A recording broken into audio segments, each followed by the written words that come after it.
A very good morning to all of you बच्चों. Welcome back to your maths class again. Today we are starting our question number 4 of the same exercise which we were discussing, exercise 6.3. And in this question number 4, we have given that if QR by QS equal to QT upon QR and angle 1 equal to angle 2, then show that triangle PQS is similar to triangle TQR.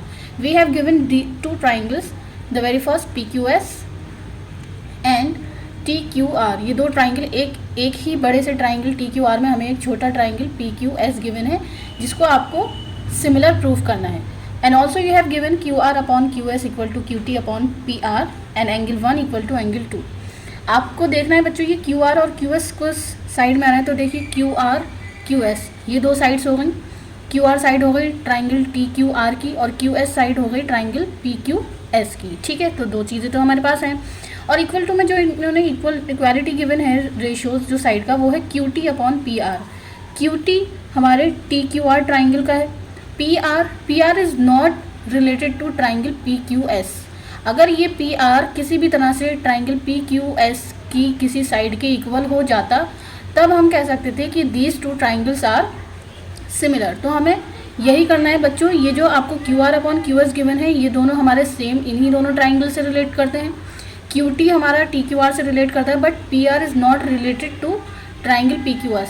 आपको इस PR को ही replace करना है अपने question में और इस PR के प्लेस पर ट्राइंगल PQS का एक साइड अप्लाई करना है जिसकी हेल्प से you can prove that triangle PQS is similar to triangle TQR. Also you have given angle 1 equal to angle 2. तो बच्चों हम जो गिवन है हम उसी का बेनिफिट लेते हैं. सो चलिए स्टार्ट करते हैं. Will write down in triangle PQS will write down in triangle PQR. हम ट्राइंगल PQR लिखेंगे यहाँ.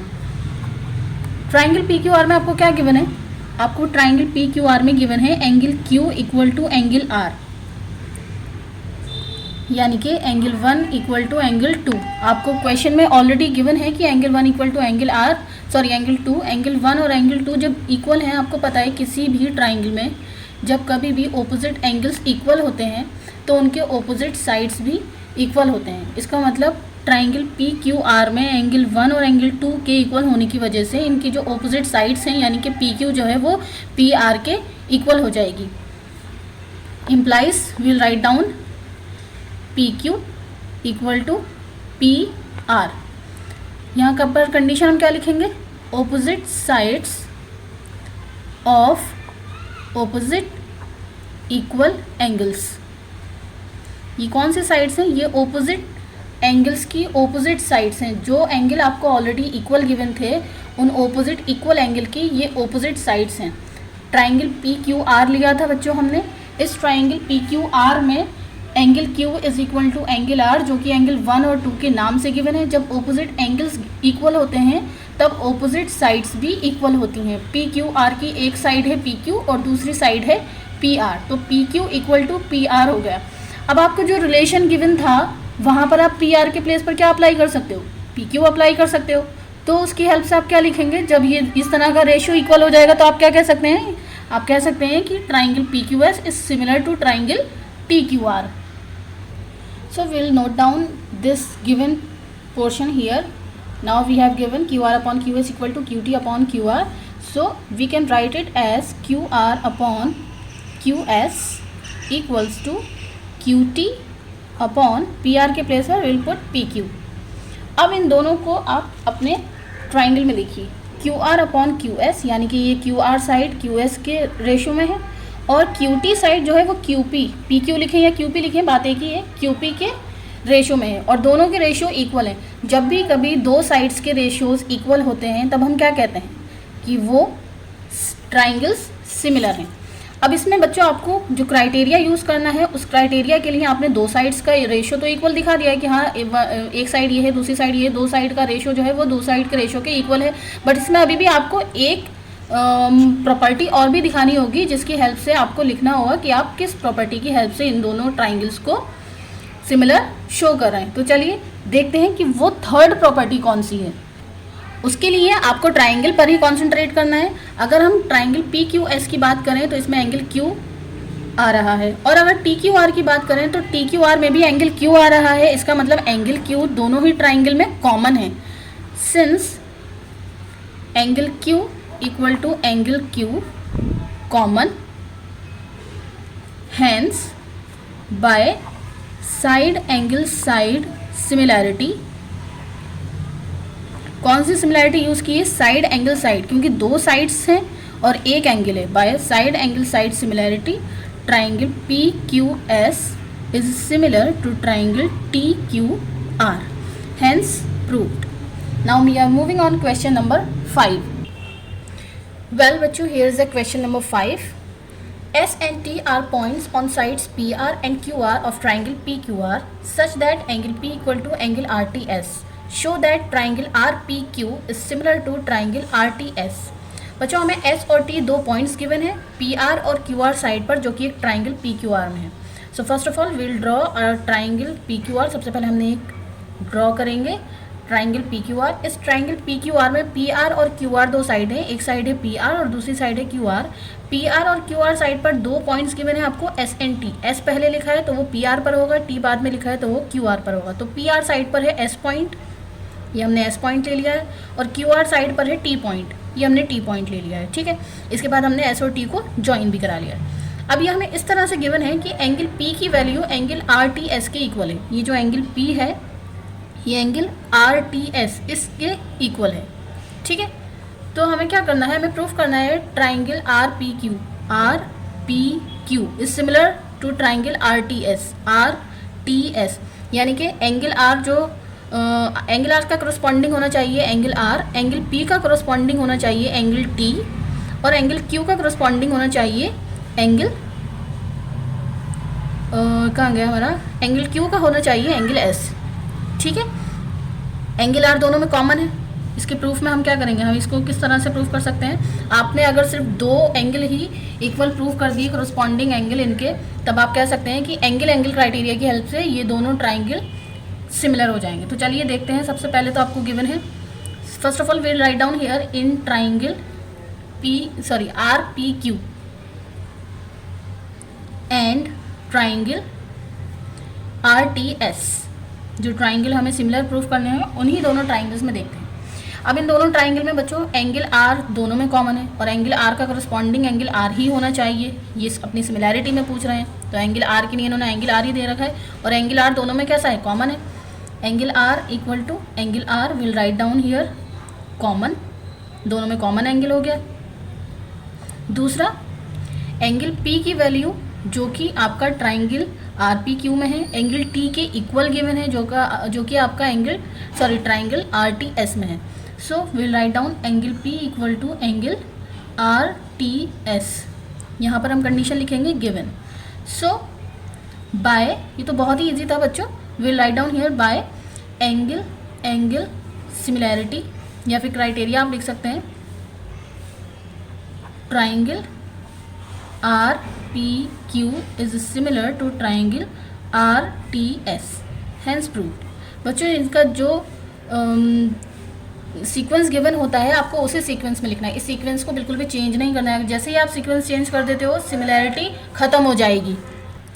Well here is our question number 6. In this question it is given that triangle ABE is congruent. यहाँ similar given नहीं है, यहाँ congruent given है. Congruent to triangle ACD. ये दोनों ट्राइंगल जो हैं वो आपस में कॉन्ग्रेंट है. चलिए हम सबसे पहले इनको अलग ड्रॉ करके देखते हैं कि ये दोनों ट्राइंगल हैं किस तरह से. ये है हमारे पास ट्राइंगल ABE, और जो दूसरा ट्राइंगल है हमारे पास वो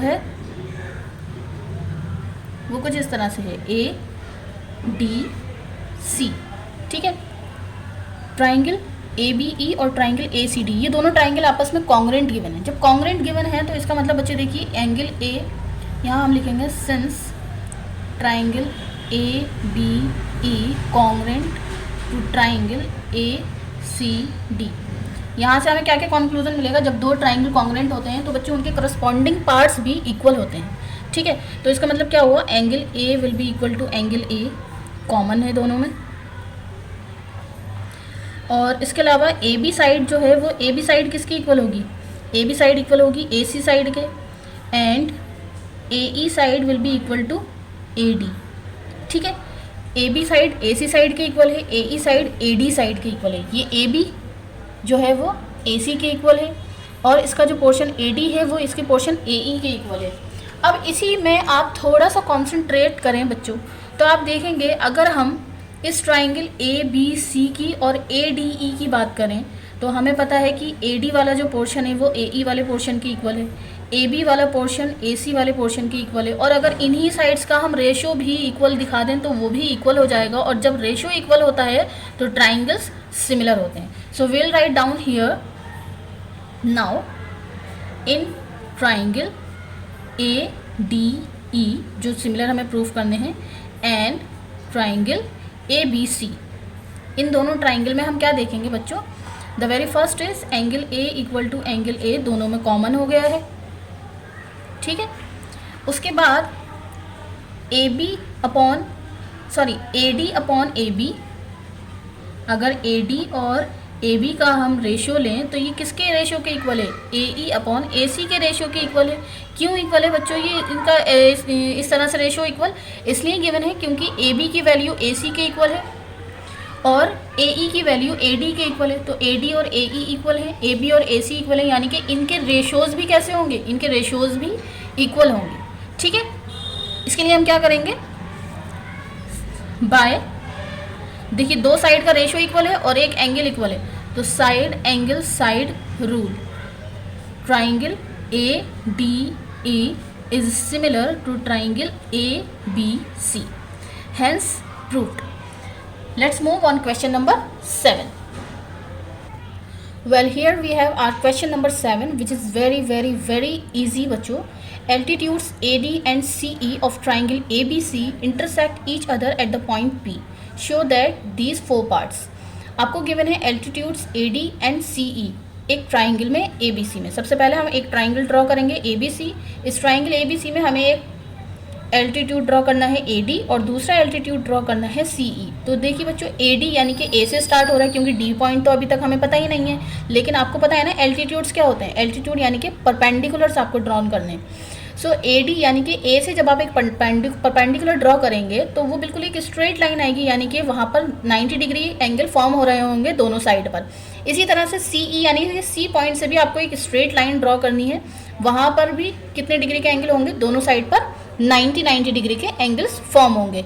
and then it is given that these two altitudes are intersecting each other at a point O। अब ये जो दो आपने एल्टीट्यूड्स ड्रॉ किए हैं, ये दोनों altitudes are intersecting each other at this point and the name of this point is P। Now you have to show that triangle AEP is similar to triangle CDP। अगर हम triangle AEP और CDP को देखें, triangle AEP ये छोटा वाला triangle है above side पर, CDP ये भी छोटा वाला ट्राइंगल है लेकिन ये below साइड पर है। अगर हम इन दोनों ट्राइंगल्स की बात करें, अगर आप सिमिलैरिटी प्रूफ करनी है इनके बीच में, आप सिर्फ दो एंगल्स को इनके इक्वल प्रूफ कर दीजिए एंगल क्राइटेरिया की हेल्प से। You can write down that these two triangles are similar. इसके लिए अगर आप एंगल A को देखें तो एंगल A जो है वो C के कोरस्पॉन्डिंग है। A और C की बात करें तो एंगल A ये रहा और एंगल C ये रहा। अभी हमें इन दोनों एंगल्स के बारे में कोई भी नॉलेज नहीं है, इसलिए हम इनके बारे में कुछ नहीं लिखेंगे। बाकी के दो और जो एंगल्स हैं उन पर मूव ऑन करते हैं। एंगल E जो है वो करस्पॉन्डिंग है एंगल D का। तो अगर हम इसमें देखें एंगल E वो हमें 90 डिग्री गिवन है और दूसरे वाले ट्राइंगल में देखें तो एंगल D वो भी 90 डिग्री, यानी कि angle E equal to angle D equal to 90 degree, ठीक है। उसके बाद एंगल P का कोरस्पॉन्डिंग एंगल P ही गिवन है, इसका मतलब एंगल P और एंगल P दोनों एक दूसरे के इक्वल हैं। यहाँ पर ये कॉमन नहीं है, यहाँ ये वर्टिकली ऑपोजिट एंगल्स की प्रॉपर्टी के अकॉर्डिंग दोनों इक्वल हैं। जब आपने दो एंगल इक्वल प्रूफ कर दिए हैं, so you can write down that by angle criteria these two triangles are similar. So चलिए इसको स्टार्ट करते हैं। The very first of all will write down here in triangle AEP and triangle CDP। इन दोनों triangle में angle A और angle C को देखें तो एंगल A और एंगल C आपको कुछ नहीं पता है, बट एंगल E और एंगल D को अगर हम देखेंगे तो ट्राइंगल AEP में एंगल E इज़ 90 डिग्री और ट्राइंगल CDP में भी एंगल D 90 डिग्री है। So will write down angle E equal to angle D, condition will be each 90 degree. After that in angle P को अगर देखें तो angle P इसमें भी आ रहा है APE और एंगल P इसमें भी आ रहा है CPD, यानी कि angle APE, we'll write down here angle APE equal to angle CPD. Angle CPD इसलिए लिखेंगे क्योंकि एंगल P दोनों में अलग अलग नेम है. यहाँ पर लिखेंगे हम वर्टिकली ऑपोजिट एंगल, एंड यहाँ पर लास्ट में will write down by angle rule triangle AEP is similar to triangle CDP, hence proof. बाकी के जो सेकंड थर्ड फोर्थ पार्ट्स हैं बच्चों वो भी सेम ऐसे ही होने हैं. आपको उसमें सिर्फ दो एंगल्स को सिमिलर प्रूफ करना है, उसकी हेल्प से आप इनको सिमिलर प्रूफ कर देंगे. सो ये आपका होमवर्क रहेगा. So second third and fourth parts do them yourself. Now we are moving on question number 8. Well, here is the question number 8, and in this question it is given that E is a point on side AD produced of a parallelogram ABCD. E एक ऐसा point है जो AD side से produce किया गया है parallelogram ABCD में. So first of all will draw a parallelogram ABCD. सबसे पहले हमने एक पैरेललोग्राम ड्रॉ किया है. ABCD is a parallelogram. अब AD साइड को इन्होंने E पॉइंट पर प्रोड्यूस किया, यानी कि AD जो साइड है उसको थोड़ा सा इन्होंने और आगे तक बढ़ाया है E पॉइंट तक. And then BE intersect CD at F. उसके बाद ये कह रहे हैं कि BE यानी कि इस E पॉइंट को B पॉइंट से ज्वाइन कराया गया है, और जब हमने ज्वाइन कराया है इसको B और E को, तो ये हमारी जो पहले से बनी हुई साइड है पैरेललोग्राम की CD साइड, उसको F पॉइंट पर इंटरसेक्ट कर रहा है. इंटरसेक्ट कर रहा है मतलब कि सिर्फ टच कर रहा है, क्रॉस करता हुआ जा रहा है. इसके अलावा कुछ और गिवन नहीं है इसमें कि बाइसेक्ट होता तो हाफ पार्ट्स दिखाते, बट सिर्फ इंटरसेक्ट दिखा रहा है. ये सिर्फ इंटरसेक्शन पॉइंट है यहाँ पर. Show that triangle ABE similar to triangle CFB. देखते हैं ट्राइंगल ABE कौन सा है. ABE यानी कि ये बाहर तक जो पोर्शन आ रही है ये triangle ABE. You have to show that this triangle ABE is similar to triangle CFB. Triangle CFB यानी कि ये राइट हैंड साइड पर जो छोटा सा ट्राइंगल है, इन दोनों ट्राइंगल्स को आपको सिमिलर प्रूफ करना है. तो सिमिलैरिटी के लिए आपको क्या करना होगा बच्चों, चलिए देखते हैं इसमें हम क्या क्या कर सकते हैं. First of all it is given a parallelogram. Parallelogram में आपको पता है कि opposites angles are always equal. So angle A और एंगल C इक्वल होंगे. एंगल A हमारा ट्राइंगल ABE में है और एंगल C हमारा ट्राइंगल BFC में है. ठीक है, तो ये एंगल तो इक्वल हो गए. उसके अलावा कोई दूसरी प्रॉपर्टी जो कि हम यहाँ पर यूज़ कर सकते हैं वो हमारे पास क्या हो जाएगी बच्चों. हम लिख सकते हैं कि आपको पता है कि बच्चों जब भी दो लाइंस पैरेलल होती हैं उनको कोई लाइन इस तरह से या इस तरह से इंटरसेक्ट करती हुई जाए तो वो उनके लिए ट्रांसवर्सल का वर्क करती है. और ट्रांसवर्सल पर जहाँ पर भी सीधा Z या उल्टा Z बनता है तो उनके एंगल्स इक्वल होते हैं. इसी तरह से AB की हेल्प से हम देखें तो यहाँ Z बन रहा है. AB और CD लाइन पैरेलल हैं तो यहाँ पर हमारे पास Z बन रहा है. इसका मतलब क्या हुआ, ट्राइंगल ABE का angle B is equal to triangle CFB का ये जो एंगल F है, ये दोनों एंगल इक्वल हो गए. आपको कुछ और प्रूफ करने की ज़रूरत ही नहीं है. आप सिर्फ ये लिख दीजिए कि by angle criteria these two triangles are similar. So ये आपका होमवर्क रहेगा. Well, now we have our question number 9. ABC and AMP are two right triangles. वैसे तो बच्चों ये A दोनों में कॉमन है इसलिए इनका एक ही ट्राइंगल बनेगा. उस एक ही पिक्चर में हमें दोनों ट्राइंगल्स बनाने हैं. बट आपको कोई प्रॉब्लम ना हो, इसलिए आपको कन्फ्यूज़न ना हो, इसलिए मैंने ये दो अलग अलग राइट एंगल ट्राइंगल्स ड्रॉ किए हैं. Right angle at B and M. B और M पर ये दोनों right angle. Prove that triangle ABC is similar to triangle AMP. ये जो ट्राइंगल ABC है आपको इसको AMP के सिमिलर प्रूव करना है. यानी कि A का करस्पॉन्डिंग A होना चाहिए, तो A तो दोनों में कॉमन है. B का करस्पॉन्डिंग M होना चाहिए. B और M दोनों ही इक्वल हैं क्योंकि दोनों 90 डिग्री एंगल फॉर्म कर रहे हैं. सो बाय एंगल क्राइटेरिया ये दोनों ट्राइंगल भी आप लिख सकते हैं कि सिमिलर हैं. उसके बाद सेकंड पार्ट में आपको प्रूव करना है CA upon PA is equal to BC upon MP. BC ये रहा हमारे पास और MP. आपको ये दोनों चीज़ें प्रूव करनी है. इसके लिए आप क्या करेंगे बच्चों, आपको पता ही है कि जब ये दोनों ट्राइंगल्स इक्वल हैं तो इसका मतलब इनके बाकी के जो करस्पॉन्डिंग पार्ट्स होते हैं वो भी इक्वल होते हैं. इसका मतलब क्या हुआ, इनकी जो ये साइड्स के रेशोज़ गिवन हैं ये साइड्स के रेशोज़ भी इक्वल ही होंगे. So will write down here in triangle ABC and triangle AMP. Angle A equals to angle A common and angle B equals to angle M.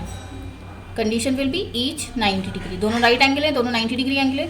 So by angle criteria और we can write down by angle similarity triangle ABC is similar to triangle AMP. For second part, we'll write down since triangle ABC is similar to triangle AMP, चूँकि ये दोनों triangle similar हैं, hence CA upon PA will be equal to BC upon MP। क्यों हो जाएगा? क्योंकि जब दो ट्राइंगल्स कॉन्ग्रेंट होते हैं तो उनके करस्पॉन्डिंग पार्ट्स इक्वल होते हैं। Corresponding parts of similar triangles, hence proved।